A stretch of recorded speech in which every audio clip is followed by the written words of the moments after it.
You know what? It's been way too long since we've done a chicken sandwich on this channel. It's almost a crime. But you know what? We're coming back today with one of the biggest, boldest, and most unique chicken sandwiches you're ever going to see or ever going to taste if you try this recipe. I'm super excited about this because this goes back to one of my favorite states to cook from, and that's Louisiana. If you've been watching this channel for a while, you know I do a lot of Cajun and Louisiana cuisine. It is literally probably my favorite state to cook from. I feel like I've learned a lot about their culture just through their food. It's so magnificent. And if I ever get the chance to travel this great country, Louisiana is probably going to be at the top of the stops I need to make just because of how important I feel their culture is. Now, a lot of you guys might already be thinking, oh, this is a Cajun chicken sandwich. Well, you're wrong. You may not have even heard of this type of seasoning or preparation. We're going to be making a voodoo chicken sandwich. And guys, if you've never heard of voodoo seasoning, please hang on. This is so unique and it's going to be really delicious. So with that being said, let's get to prep. All right, and what I have in front of me are 3 boneless, skinless chicken breasts that I've trimmed, sliced in half, and pound super thin. Now we're going to go put it into a nice marinade like usual. This is 2 cups of buttermilk, and to it we're going to be adding a little bit of seasoning. We're not going crazy here. This is 2 teaspoons of kosher salt, 2 teaspoons of garlic powder, 1 teaspoon of smoked paprika, and a 1/4 teaspoon of cayenne pepper. We're not going really heavy with the seasonings here because that voodoo rub is almost completely spice.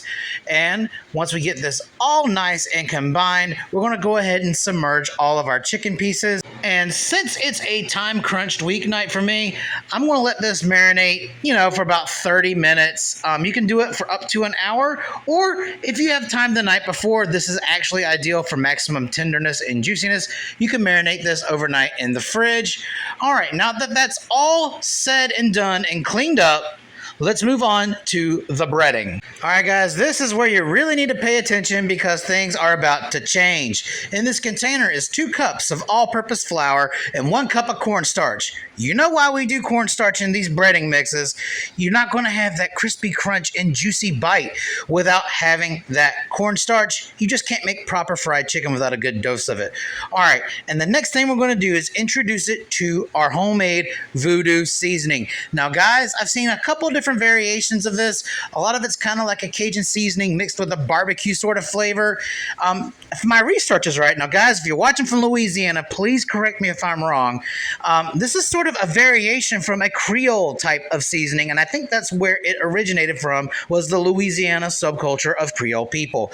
So it's going to be kind of like our Cajun seasoning, but with some added unique flavors and some sweetness to actually balance it out. So in the container, I have 2 tablespoons of kosher salt, 2 tablespoons of dark brown sugar. That's going to bring balance. 1.5 tablespoons of garlic powder. 1 tablespoon of sweet paprika or regular paprika. 1 tablespoon of smoked paprika, double paprika. That's really unique. 1/2 tablespoon of chili powder. Tablespoon of cayenne pepper, another tablespoon of onion powder, 2 teaspoons of dried basil, again unique, 2 teaspoons of ground black pepper, and 1 teaspoon of ground white pepper. So it's kind of like a cultural variation of a Creole seasoning. It's very unique, and what you're seeing me do here is just kind of add it in batches. This seasoning made a little less than a cup. If I had to guess, about 0.8 or 0.9 of a cup. It's going to season our breading perfectly, though. Since it has that dark brown sugar in it, I am adding this very cautiously, making sure that it is thoroughly combined, because as you well know, brown sugar likes to stick and clump, and the worst thing you can do is have a seasoning with sugar in it kind of just ball up and you get this really weird flavor. Yes, I kind of crushed it up beforehand when I made the seasoning, but it's always better safe than sorry. So at this point, I'm going to wait another couple minutes before I start preheating my oil on the stove. No, I don't have a deep fryer yet. And I'll see you guys again when it's time to bread this sucker. And the long-awaited 30 minutes has transpired. So now it's time to get to breading, and what you're seeing me do here is take a few large spoonfuls of our buttermilk marinade and stream it into our breading mix. And then we're going to mix that all up. This is something very typical that I do when breading buttermilk marinated chicken by combining some small doses of that marinade into our breading mix and combining it together. It creates those pebbles, those crunchy bits. Have you ever had like a really nice piece of fried chicken or a very nicely breaded chicken patty or chicken sandwich? You have those flaky layers that are on top of the breading. That's what this does. And after we have streamed in a sufficient amount of our buttermilk marinade into this breading mixture, I'm going to bring the bowl closer to you guys so that way you have a visual idea of what we're going for here. You see all those nice sandy or rocky looking pebbles all inside the bowl? That translates into those flaky bits on the chicken. That's what's going to give you that satisfying, delicious crunch and texture you're familiar with. You can't get it without that. So after we've gotten that situated, we're going to go ahead and pull out our chicken pieces, making sure that we carefully drain off any excess marinade before tossing it into the breading mix. And once we do that, we're going to cover this completely with all that beautiful voodoo breading, and then we're going to press down with our hands, making sure it goes into every crevice and every crack, making sure there's no exposed chicken left. And after we're done, it should look something like this. Isn't that beautiful? And we're going to repeat this process for all of our chicken pieces. And now that we've gotten all of our nice chicken pieces breaded and they look beautiful like this, it's time to take it to the stove and I'll show you how to fry these up. And now that we've gotten our oil up to our target temperature of 350, anywhere from 350 to 360 will work, we're going to drop these chicken pieces in 2 at a time. We're going to cook them for 6 minutes total, 3 on each side. So we're going to check in again at 3 minutes and see what they look like. All right, it's time to take a stab at these and see what we're working with here. After 3 minutes, this is what it looks like, and Jesus, that is a beautiful looking piece of chicken. I'm extremely excited about this. So we're going to turn these guys over and give them another 3 minutes, then we're going to check for doneness. All right, it's the moment of truth. Let's see what we're working with here. And oh my God, this looks amazing. But the question is, does it temp? So we're going to go ahead and get our trusty meat thermometer out and give it a nice temp check. And indeed, it does temp. And we're going to take out our other remaining piece of chicken and we're going to repeat this process, cooking for 6 minutes total, 3 minutes on each side for the rest of our remaining chicken. And honestly, guys, for something with as much spice as Voodoo Seasoning, it doesn't really smell spicy. Maybe I should be worried about that. But it smells like, someone's grandma's cooking some fried chicken from scratch. That really, really good fried chicken smell that you really can't get anywhere else. But maybe that's the secret to the voodoo. It's benign for now, and then creeps up on you the very next day in your most vulnerable moments. You guys know what I'm talking about.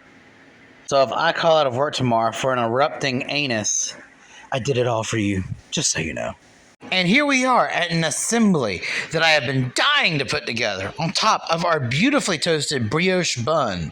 We're going to put on a thin layer of homemade pickles. Now, we could have used any bun we wanted to, but for a majestic voodoo sandwich, we need a better bun. And on top of our pickles, we're going to add in a man-sized portion of our voodoo chicken. And yeah, I'm the weird guy that puts cheese on chicken sandwiches. I mean, at this point, you guys well know I ain't right. I mean, for crying out loud, I just did a toilet scene for you guys. And on top of that, we're going to be adding on some freshly shredded iceberg lettuce that I chopped myself. No bag stuff. Now look at that. That is beautiful. Since this is my first go-round with this chicken, I'm not putting on any sauces. I want to taste the voodoo in its purest form.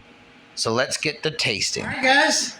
And that is it. This is the sandwich that'll make you rethink the way you look at chicken sandwiches the rest of your life. And isn't this beautiful?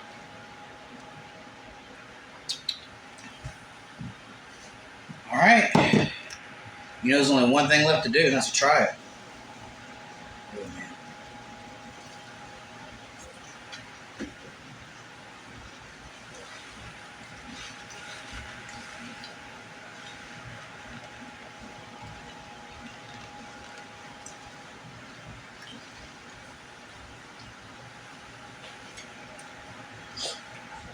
And that is some good chicken, my friends.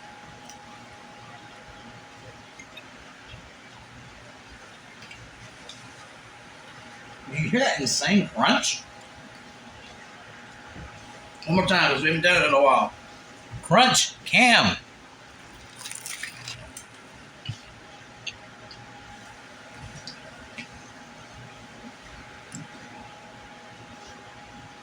For something that has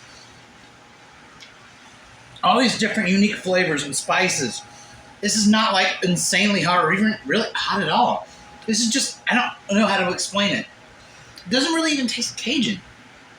It's just really good chicken. There is a slight heat to it now that I'm letting it rest.